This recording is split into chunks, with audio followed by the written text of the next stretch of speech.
스가랴 선지자는 BC 520년경 학계 선지자와 함께 제2의 성전인 수룹바벨 성전 공사를 독려했던 선지자였습니다.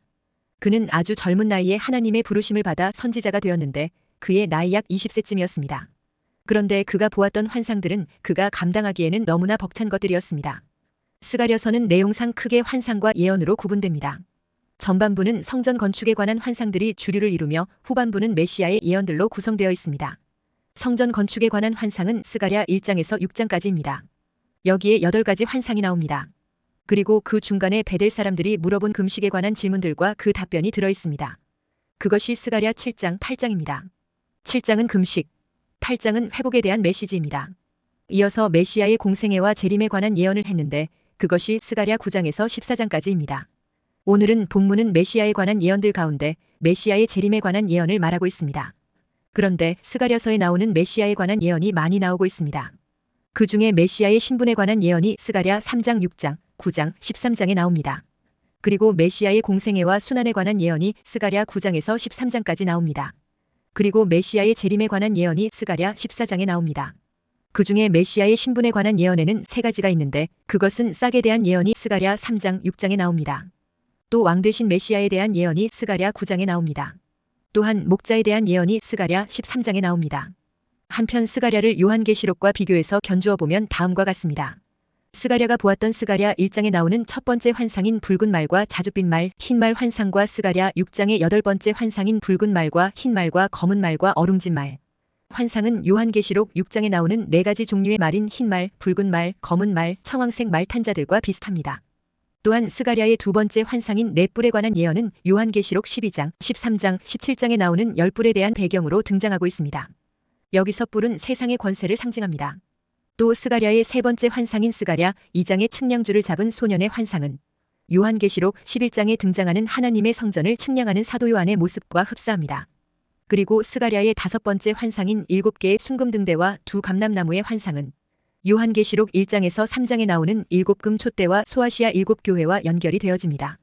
특히 2 감람나무는 7교회에게 기름을 보충하는 존재로서 스가랴서는 제사장인 여호수아와 왕으로 특징 지워진 수룹바벨을 가리키고 있는데 요한계시록 11장에서 2 감람나무는 2 증인이자 2 선지자로서 구약의 율법의 대표자인 모세와 예언자의 대표인 엘리야를 예표하고 있음을 알 수 있습니다. 그리고 스가랴의 6번째 날아가는 두루마리 환상은 요한계시록 5장과 10장에 나오는 두루마리와 연관이 매우 깊습니다. 왜냐하면 이 두루마리의 안팎에는 온갖 저주들이 기록되어 있었는데 그것은 곧 말세에 있을 일을 기록하고 있었기 때문입니다. 마지막으로 스가랴 14장의 말씀은 요한계시록 19장에 나오는 아마겟돈 전쟁을 의미하고 있다는 것을 알 수 있습니다. 오늘 본문 스가랴 12장부터 마지막 14장까지는 메시아의 재림에 대한 예언이라고 할 수가 있습니다. 좀 더 정확하게 말하면 그리스도의 재림과 하나님의 약속이라고 할 수가 있습니다. 그러니까 하나님의 백성들에 대한 하나님의 약속이라고 할 수 있습니다. 스가랴 12장은 예루살렘의 보호라고 할 수가 있습니다. 스가랴 13장은 예루살렘의 정화, 마지막 스가랴 14장은 예루살렘의 영광이라고 할 수 있습니다. 그러나 여기서 예루살렘이라는 개념을 우리가 이스라엘의 수도인 그 도시 예루살렘만 국한해서 생각하면 안 됩니다.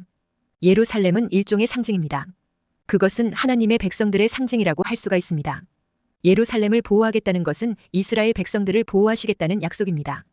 이것은 하나님의 백성들에 대한 정화와 영광에 대한 약속이라고 할 수가 있습니다. 그것은 하나님의 백성들의 상징이며 예루살렘은 좀 더 나아가서 궁극적으로 교회의 상징이라고 할 수가 있습니다. 따라서 예루살렘 보호의 약속은 교회의 보호에 대한 약속이라고 할 수가 있고 예루살렘 정화에 대한 약속은 교회에 대한 정화의 약속이라고 할 수가 있습니다. 첫째, 말세에 큰 환란이 일어날 것이라고 예언하고 있습니다. 그러나 하나님은 당신의 구원받은 택한 백성들을 하나님의 주권적인 역사로 보호하실 것입니다. 말세의 재난과 환란의 때에 하나님은 우리를 주권적으로 보호해 주십니다.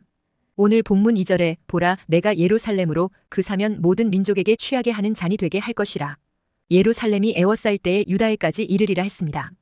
여기서 예루살렘은 영적으로 구원받은 주의 백성으로 해석하는 것이 어거스틴 이후 카톨릭과 개신교의 전통적인 해석 관점입니다.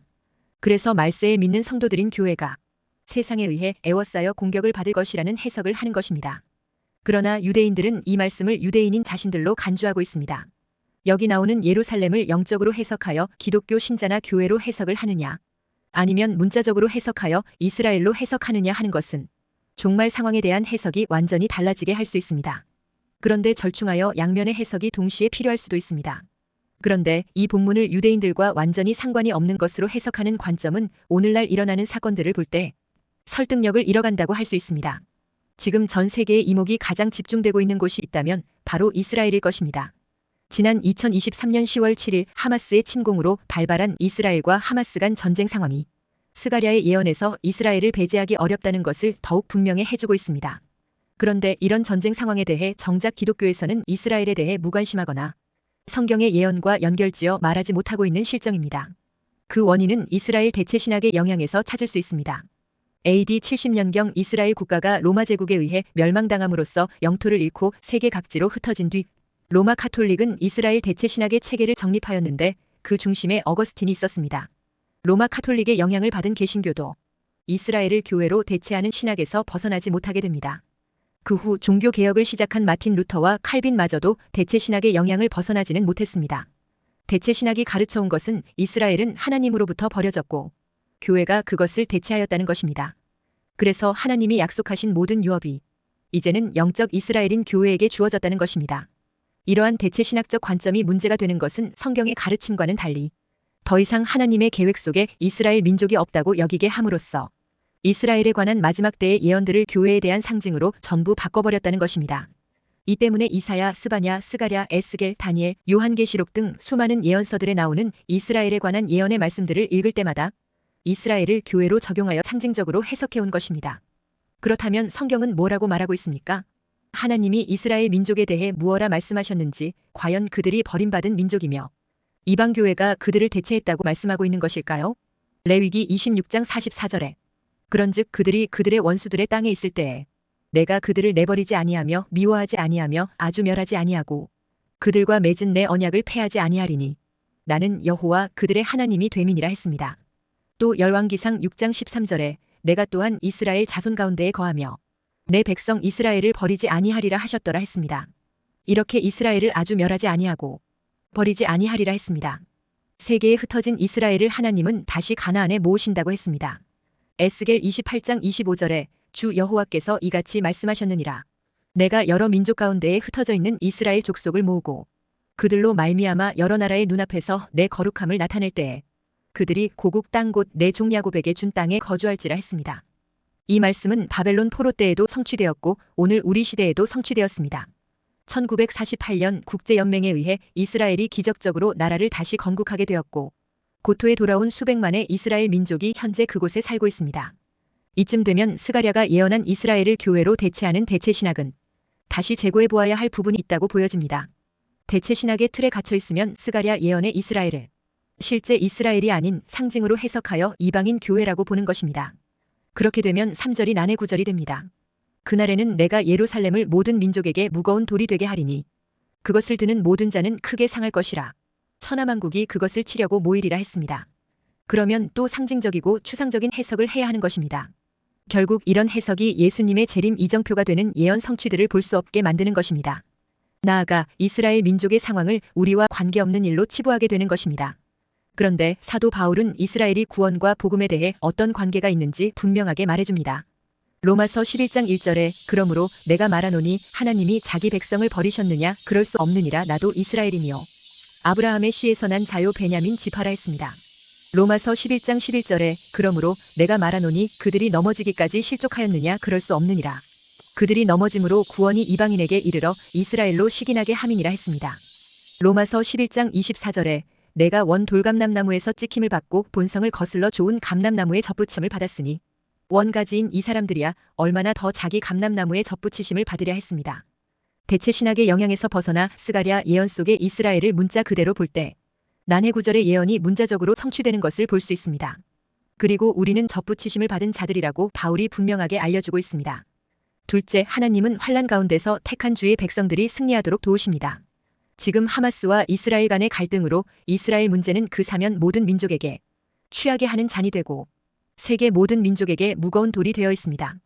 이 시대 상황은 오늘 본문 2, 3절의 성취의 전주곡 정도로 보이는 사건입니다. 보라 내가 예루살렘으로 그 사면 모든 민족에게 취하게 하는 잔이 되게 할 것이라. 예루살렘이 에워싸일 때에 유다에까지 이르리라. 그날에는 내가 예루살렘을 모든 민족에게 무거운 돌이 되게 하리니 그것을 드는 모든 자는 크게 상할 것이라. 천하만국이 그것을 치려고 모이리라 했습니다. 지금 중동에서 일어나고 있는 팔레스틴 하마스와 이스라엘의 갈등은 이스라엘의 제3성전과 직결되어 있습니다. 하마스가 이스라엘을 공격한 것도 제3성전을 향해 가는 과정에서 일어난 사건입니다. 그리고 제3성전은 예수님의 재림과 직결되어 있습니다. 제3성전은 교회 시대 즉 이방인의 때가 끝나고 마지막 유대인의 남은 한때, 즉 7년 대환난 기간 동안 예루살렘에 세워져 있을 성전입니다. 성경은 유대인의 제3성전에 대해서 언급하고 있습니다. 예수님은 마태복음 24장 15절에 그러므로 너희가 선지자 다니엘이 말한 바 멸망에 가증한 것이 거룩한 곳에 선 것을 보거든 읽는 자는 깨달을진저 했습니다. 예수님이 말씀한 다니엘이 말한 것은 다니엘 9장 27절에 그가 장차 많은 사람들과 더불어 한 일에 동안의 언약을 굳게 맺고 그가 그 일의 절반의 제사와 예물을 금지할 것이며 또 포악하여 가증한 것이 날개를 의지하여 설 것이며 또 이미 정한 종말까지 진노가 황폐하게 하는 자에게 쏟아지리라 하였느니라 하니라 했습니다. 바울은 적그리스도가 성전에 앉아 자기가 하나님이라고 한다고 했습니다. 데살로니가후서 2장 4절에 그는 대적하는 자라 신이라고 불리는 모든 것과 숭배함을 받는 것에 대항하여 그 위에 자기를 높이고 하나님의 성전에 앉아 자기를 하나님이라고 내세우느니라 했습니다. 계시록에서도 3년 반을 의미하는 42달 동안 거룩한 성이 짓밟힐 것이라고 했습니다. 계시록 11장 2절에 성전 바깥 마당은 측량하지 말고 그냥 두라 이것은 이방인에게 주었은즉 그들이 거룩한 성을 42달 동안 짓밟으리라 했습니다. 이 예언들이 이루어지려면 성전이 있어야 합니다. 그러니 제3성전이 있을 것이라는 것입니다. 제3성전은 이방인의 때가 끝나고 유대인의 남은 한때인 7년. 대환난 때에 예루살렘에 세워질 유대인 성전을 말합니다. 유대교를 지탱하고 있는 세 개의 기둥이 있습니다. 할례와 율법과 성전입니다. 할례는 이스라엘 백성들이 아브라함의 언약에 동참하는 의식입니다. 유대인들은 아브라함의 언약에 동참해야 구원을 받는다고 믿고 있습니다. 율법은 이스라엘 민족이 시내산 언약에 따라 하나님의 선택받은 민족이라는 증거입니다. 즉 율법은 할례받은 아브라함의 자손들이 하나님 앞에서 살아가는 삶의 기준입니다. 그리고 성전은 하나님께서 이스라엘과 함께 하시는 임재의 장소로서 속죄가 이루어지는 성소입니다. 그런데 지금 유대인들은 세 개의 기둥 중 한 기둥이 없습니다. 성전이 없는 것입니다. 성전은 유대인들이 속죄 제사를 드려 죄 용서를 받는 장소입니다. 그런데 속죄할 곳이 없다고 생각하니 편히 잠을 잘 수 없는 것입니다. 그래서 유대인들은 2000년 동안 고토로 돌아가기를 그토록 원했습니다. 매년 절기 의식을 치를 때마다 내년은 예루살렘에서를 외쳤던 것입니다. 그런데 그들의 소원이 드디어 이루어집니다. 1948년 5월 14일 이스라엘 땅에 국제연맹의 도움으로 국가를 세우고 1967년 6일 전쟁에서 요르단 군을 몰아내고 성전산을 되찾습니다. 그리고 유대인들은 성전 건축을 위한 모든 준비를 마친 상태입니다.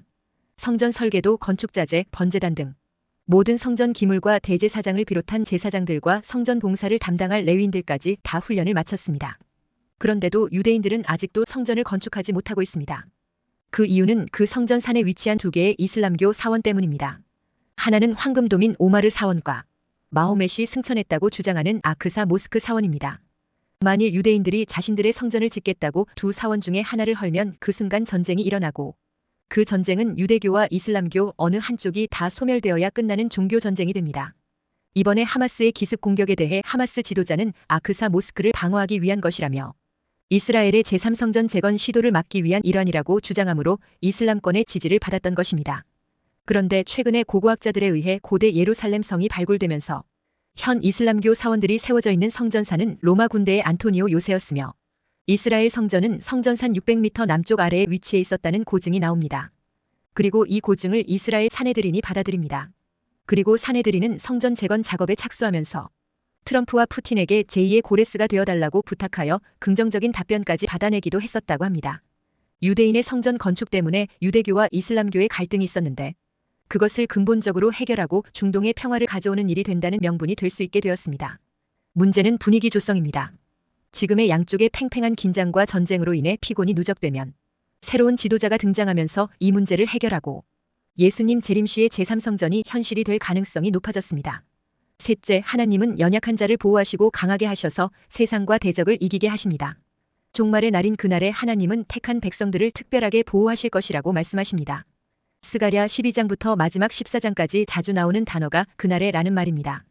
오늘 본문 3절, 6절, 8절, 9절에 그날에 라는 말이 나옵니다. 그리고 뒤쪽에서도 그날에 라는 말이 자주 나옵니다. 여기 그날은 믿는 자의 승리의 날로 예수님 재림의 날을 가리킵니다.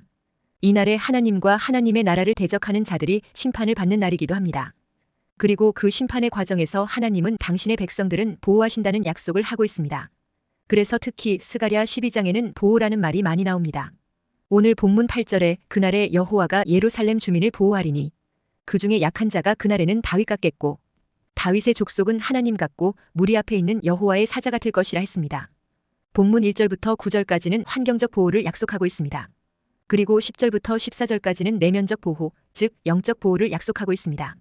본문 1절에 이스라엘에 관한 여호와의 경고의 말씀이라 여호와 곧 하늘을 펴시며 땅에 터를 세우시며 사람 안에 심령을 지으신 이가 이르시되 했습니다. 여기서 하나님은 하늘과 땅을 지으시고 동시에 사람의 심령을 지으신 분이라고 말씀하고 있습니다. 하나님은 하늘과 땅을 지으신 하나님으로서 환경의 주인 되신 분이십니다. 동시에 그 하나님은 어떤 하나님이십니까? 사람 안에 심령을 지으신 하나님이십니다. 즉 우리 영혼의 주인이십니다. 그렇기 때문에 하나님은 우리의 환경도 보호해 주시고 심령도 보호해 주시는 분이시라는 것입니다. 하나님은 예루살렘 주민을 보호하시며 예루살렘을 치러 오는 이방 나라들을 그날에 멸할 것이라고 말씀하십니다. 본문 7, 8, 9절에 여호와가 먼저 유다 장막을 구원하리니 이는 다윗의 집의 영광과 예루살렘 주민의 영광이 유다보다 더하지 못하게 하려 함이니라. 그날에 여호와가 예루살렘 주민을 보호하리니 그 중에 약한 자가 그날에는 다윗 같겠고 다윗의 족속은 하나님 같고 무리 앞에 있는 여호와의 사자 같을 것이라. 예루살렘을 치러 오는 이방 나라들을 그날에 내가 멸하기를 힘쓰리라 했습니다. 하나님은 종말의 환난과 핍박 가운데서 택한 백성들을 환경적으로 보호하시고 나아가 그 영혼을 영원토록 보호해 주시는 분이십니다. 어떻게 보호하십니까? 본문 4, 5절에 하나님께서 대적의 모든 말을 쳐서 놀라게 하며 유다 지도자들이 만군의 하나님 여호와로 말미암아 힘을 얻었다고 말하게 할 것이라고 합니다. 또 6절에 또한 유다 지도자로 하여금 화로와 횃불 같게 하여 그 좌우에 에워싼 모든 민족들을 불사를 것이라고 합니다. 그리하여 예루살렘 사람들은 다시 그 본 곳 예루살렘에 살게 되리라고 합니다. 오늘 본문은 역사의 주관자이신 하나님께서 예루살렘을 침략한 여러 나라들에 대하여 심판을 하신다는 말씀입니다. 예루살렘이라는 도시, 이스라엘이라는 나라는 보잘것없고 작은 나라이기 때문에 주변 나라들이 차지하려고 모일 것입니다. 단숨에 마셔버리려고 했지만 오히려 그들이 취해서 비틀거릴 것입니다. 가볍게 보고 던져버리려고 들었지만 오히려 무거워서 크게 몸이 상할 것입니다. 왜냐하면 예루살렘 성이 침략자들이 보기에는 작고 약한 성이고 쉽게 정복할 수 있는 나라처럼 보이지만 하나님이 지키시는 나라요. 하나님이 돌보시는 민족이기 때문에 결코 무너지지 않을 것입니다. 이는 교회와 세상과의 관계도 마찬가지입니다. 교회와 그리스도인들은 세상과 비교하여 볼 때 항상 약할 수밖에 없습니다. 그래서 교회와 세상과의 싸움에서 얼핏 보면 교회는 항상 지는 것처럼 보입니다. 그러나 하나님의 교회는 결국은 승리합니다. 왜냐하면 이는 힘으로 되지 아니하며 능력으로 되지 아니하고 오직 나의 영으로 되느니라는 말씀처럼 하나님의 영이 역사하시기 때문입니다. 그럼에도 불구하고 오늘날 많은 교회들이 세속주의와 물질 만능주의에 휩쓸려 하나님께서 교회에게 허락하신 영광을 잃어가고 있습니다. 이것은 교회가 교회답지 못하고 성도가 성도답지 못하기 때문에 세상으로부터 손가락질을 당하기 때문입니다. 그러므로 우리는 바울의 권면처럼 바른 영적 싸움을 해야 합니다. 에베소서 6장 12절에 우리의 씨름은 혈과 육을 상대하는 것이 아니요 통치자들과 권세들과 이 어둠의 세상 주관자들과 하늘에 있는 악의 영들을 상대함이라 했습니다. 골리앗을 상대하는 다윗처럼 오직 만군의 여호와 하나님의 이름만을 의지하며 나아가야 합니다. 그러면 이 세상의 주관자 하나님께서 대신하여 싸워 이기게 하실 것입니다. 그래서 오늘 본문 9절에 예루살렘을 치러 오는 이방 나라들을 그날에 내가 멸하기를 힘쓰리라 했습니다. 이 같은 주의 보호 가운데 살아가게 되시기를 축원합니다.